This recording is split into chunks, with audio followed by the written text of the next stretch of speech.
Woi, ada anjing, woi. Gimana mau sholat? Air aja gak ada. Itu harus dilanggengkan terus sampai ke wajah.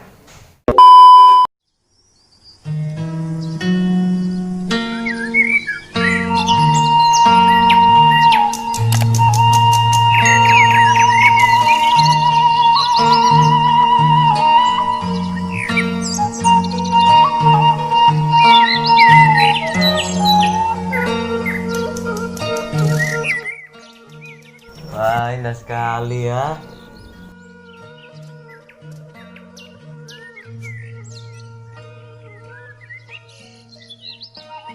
Bro, tunggu dulu bro, saya mau kencing. Ya. Jangan lama-lama, lama tinggal.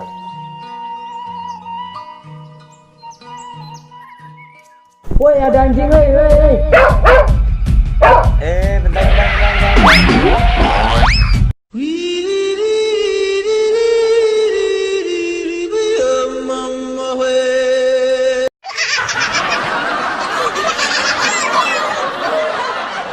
Mana ada anjing?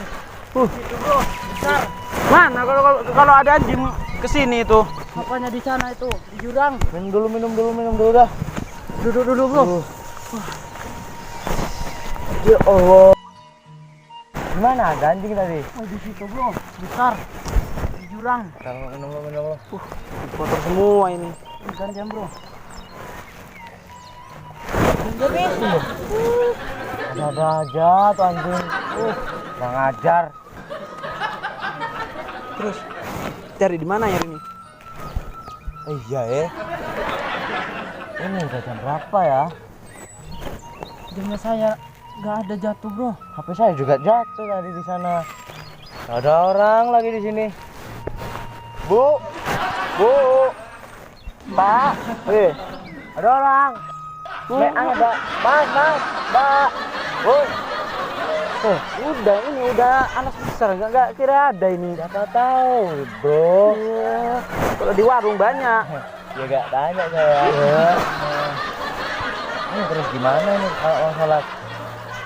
Airnya habis tadi. Cuman cukup kalau segini. Ya udah kita sholat. Ngawur kamu ini. Ya apa? Gak ada orang juga. Nggak usah ada di tengah hutan ini. Selama kita masih berakal dan beragama Islam, kita harus sholat, bro. Gimana mau sholat? Air aja gak ada, arah kiblat aja gak tahu, jam pun gak tahu. Tenang, saya ini alumni Santri Asadia. Di mana itu? Meneng Ketapang. Nah, jadi gini nih. Kawan-kawan, pembahasan kita kali ini kita ingin membahas sebuah problem yang terjadi di masyarakat. Khususnya pada malam hari ini ya, kita akan membahas tentang problem-problem yang dialami oleh seseorang yang misalnya tersesat di hutan atau lagi bepergian atau lagi sakit atau bagaimanapun. Artinya dia ingin beribadah namun air tidak ada, kemudian debu tidak ada, kemudian dia tidak tahu, misalnya dia tersesat di hutan, dia tidak tahu arah kiblat dan tidak ada orang di sana. Kita asumsikan tidak ada HP misalnya, tidak ada HP atau tidak ada penunjuk apapun seperti itu. Kemudian tidak tahu waktu sholat misalnya. Ini sudah masuk sholat apa belum? Kayak gitu kan. Nah, kita ingin bahas itu, bagaimana fikih menyoal problem itu. Oke, kita mulai dari pertama ya. Bagaimana ketika seseorang itu tidak menemukan air. Nah, Islam itu sudah menawarkan salah satu konsep, yakni dengan fikihnya, yaitu konsep tayammum. Apa yang dimaksud dengan tayammum? Tayammum itu adalah bersesuci pengganti dari wudhu dan mandi besar. Definisinya yakni mengusapkan debu ke wajah, dan yang kedua ke kedua tangan. Itu. Tangannya sampai siku-siku itu kawan. Sama seperti wudhu. Nah itu. Penyebab-penyebab tayamum itu apa saja? Nah itu kan. Penyebab tayamum itu yang pertama ketika tidak ada air. Tidak ada air. Baik di daerah sendiri maupun di daerah terdekat. Di segala arah tidak ada air. Harus cari dulu. Ya kan kalau misalnya di daerah sendiri, di daerah kita, di desa kita nggak ada air, cari dulu. Tapi nggak usah terlalu apa kalau bahasa Maduranya itu kasoh. Sampai capek nyari sampai misalnya dari ujung Ketapang, ya kan ke selatan bagian selatan Banyuwangi, nggak perlu sampai sana. Ya cukup di daerahnya saja Ketapang ya Ketapang. Kalau misalnya di daerah Ketapang dan daerah terdekat itu tidak ada, ya sudah kita tidak ditaklif atau tidak dibebankan untuk mencari air ke daerah-daerah yang tergolong bait atau jauh. Cukup daerahnya sendiri dan daerah terdekat, daerah qorib. Nah, yang pertama tidak ada air, faktor yang menyebabkan kita boleh tayamum. Yang kedua, ada air, tapi ada mani, ada penghalang, sakit misalnya, atau ada hewan buas misalnya kalau kita ada di hutan, ya kan? Kalau ke sana nanti dimakan harimau, ada harimau di sana, ada anjing misalnya, ya kan? Seperti itu. Nah, baik kita dalam perjalanan maupun di rumah, gitu kan? Kalau sudah memenuhi salah satu dari dua penyebab tayamum tadi, kita diperbolehkan untuk tayamum. Nah itu tayamum kawan-kawan. Nah. Kemudian tata cara tayamum itu bagaimana? Nah itu yang ini harus dipahami. Rukun tayamum itu ada 3, ya. Yang pertama harus niat. Niat tayamum bagaimana? Nawaitu tayammuma listibahati sholati fardhan lillahi ta'ala. Seperti itu niat tayamum. Nah, kemudian yang kedua, mengusapkan debu. Ingat, debunya harus suci, sama seperti air, harus suci mensucikan. Debunya harus suci dan mensucikan. Ya, debu-debu yang bagaimana? Debu yang bertebaran itu, bertebangan, bisa terbang itu kawan. Kalau kena apa? Kena angin itu terbang. Kalau tidak kena angin terbang itu nggak bisa dipakai. Itu kan namanya kalau Maduranya itu celot atau tanah itu ya. Tanah itu bukan debu, beda kan? Debu sama tanah itu.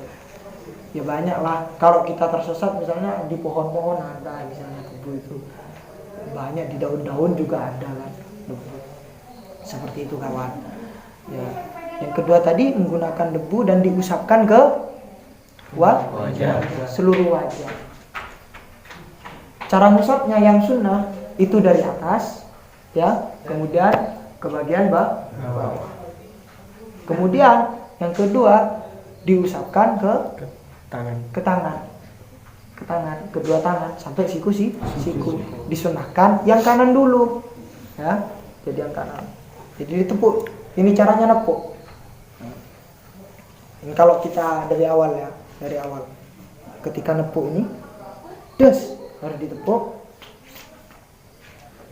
Ketika ditepuk itu niatnya. Niat itu harus dilanggengkan atau diteruskan. Niat itu kan di hati kan ya. Niat di hati nggak perlu diucapkan kan. Mengucapkan dengan bahasa Arab itu sunnah. Nah seperti ini. Niat dan saya pokoknya tayamum untuk melaksanakan sholat gitu kan. Fardhan lillahi ta'ala. Itu harus dilanggengkan terus sampai ke wajah. Sampai ke wajah gitu ya. Habis itu nepuk lagi. Nepuk untuk yang kedua kali nepuk. Yang kiri untuk yang kanan. Seperti ini. Ya. Habis itu yang kanan untuk yang kiri. Seperti ini.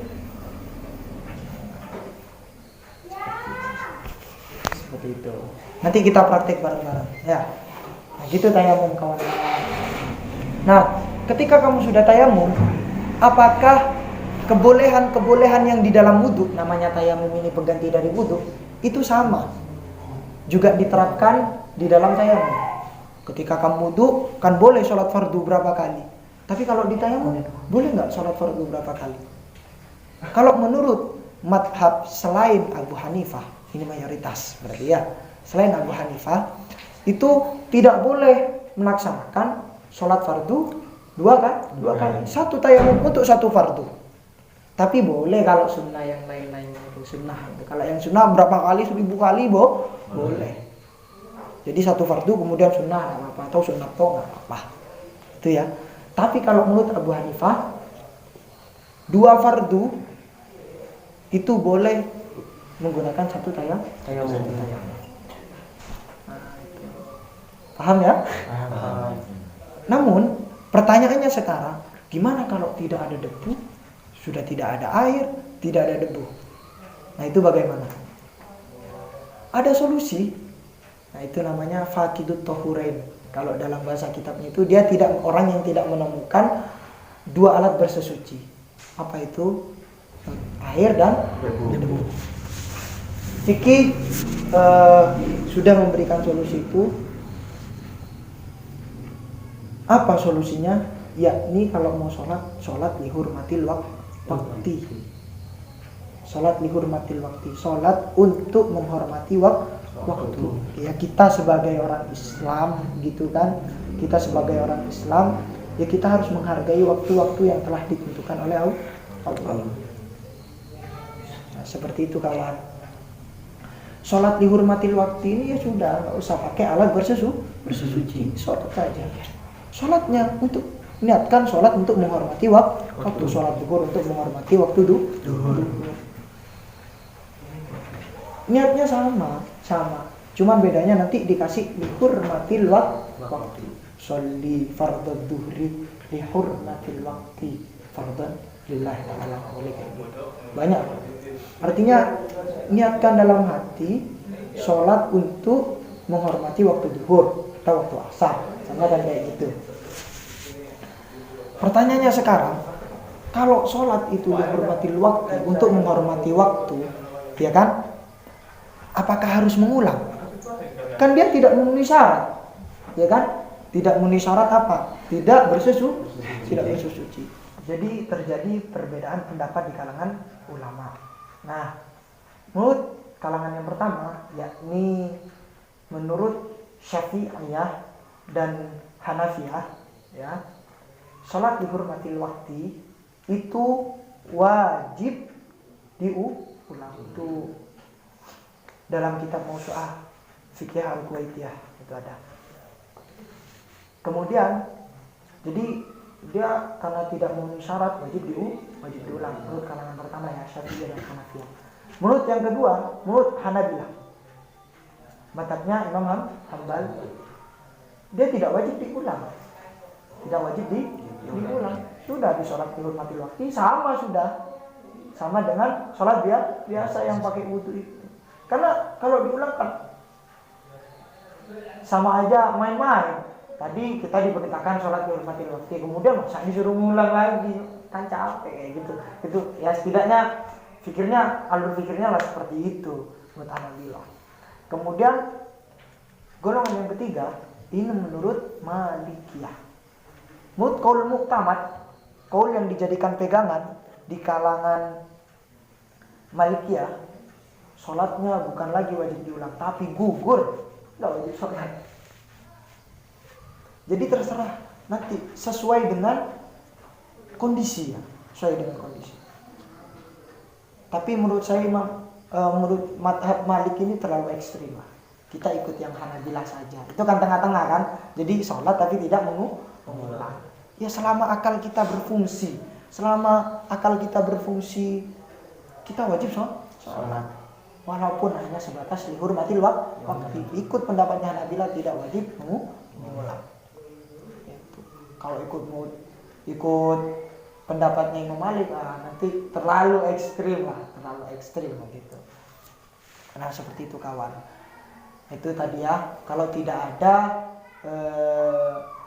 alat bersesuci. Sekarang gimana kalau tidak mengetahui maksudnya waktu sholat? Ingat, syarat syahnya sholat itu masuk harus mengetahui maksudnya waktu sholat.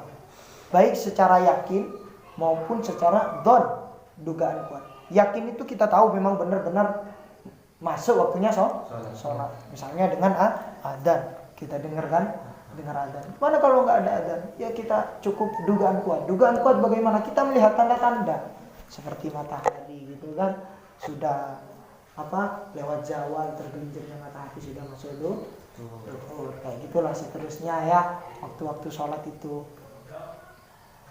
Nah, gimana kalau matahari mendung? Nggak kelihatan matahari kan di hutan, nggak ada orang. Sudah kita diperintahkan sholat dihormatil waktu. Begitu katanya i'anatul talibin. Katanya i'anatul talibin, man sholla biduniha ay biduni ma'rifati waqti sholati lam tasihha sholatu. Barang siapa yang sholat tapi dia tidak mengetahui masuknya waktu sholat, tidak sah sholatnya. Ingkana qadiron, katanya di dalam i'anatul talibin. Ingkana qadiron, jika dia mampu untuk mengetahui waktu sholat itu baik secara yakin maupun secara dugaan kuat. Kalau tidak mampu, wa illa sholat dihormatil waktu. Sholat dihormatil waktu. Terus mengulang atau tidaknya ikut tadi pendapatnya Hanabilah yang mengatakan tidak wajib mengulang, sholat saja. Seperti itu. Nah,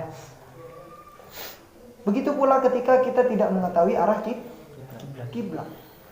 Kalau kita tidak mengetahui, begini dulu ya. Sebelum itu kita harus tahu salah satu syarat juga sahnya kita sholat, ya. Kita harus sholat itu menghadap kiblat. Kiblatnya kita itu apa? Barat, selatan, timur, utara. Bukan, tapi kiblat kita itu adalah Ka'bah. Pertanyaannya sekarang, bagaimana kalau orang itu tidak mengetahui arah kiblat? Padahal sudah tahu ini waktunya sholat lah, kita mau sholat gitu kan, tapi tidak tahu arah kiblat. Solusi dari fikih adalah harus ijtihad. Bagi orang yang mampu ijtihad. Ijtihad itu apa maksudnya? Bersungguh-sungguh mencari arah kiblat. Lihat dulu ada orang enggak? Tanya dulu di penduduk sekitar misalnya kalau kita tersesat. Kalau tidak ada orang, tidak ada kompas, tidak ada alat apapun, tidak ada tanda-tanda apapun, tidak ada bangunan, tidak ada apapun, ya sholat dihormatil waktu. Bukan, kalau begitu ya sudah sholat aja. Ya sholat dihormatil waktu gitu ya. Sholat dihormatil waktu. Karena kan juga tidak ada salah satu syarat sahnya gitu. Ya sudah sholat saja. Sholat saja menghadap kemanapun. Kalau misalnya kita nanti salah, ya, pada ujung-ujungnya kita salah, itu nggak bermasalah. Menurut satu pendapat, tidak wajib mengulang. Misalnya habis keluar hutan ketemu orang tadi arah kiblat, wah berarti saya salah gitu kan, katanya orang ngadep ke sana soal Ka'bah di sana gitu kan, salah. Menurut satu pendapat tidak apa. Tapi menurut satu pendapat yang lain wajib mengulang, itu katanya Syafi'iyah. Wajib mengulang. Ya ikut yang memudahkan lah, seperti itu kawan-kawan. Ya paham ya? Paham. Jadi nanti kalau sudah pulang ke masyarakat ada orang yang nanya seperti itu ya kasih tahu ya. Nah, paham kan? Iya. Udah sholat.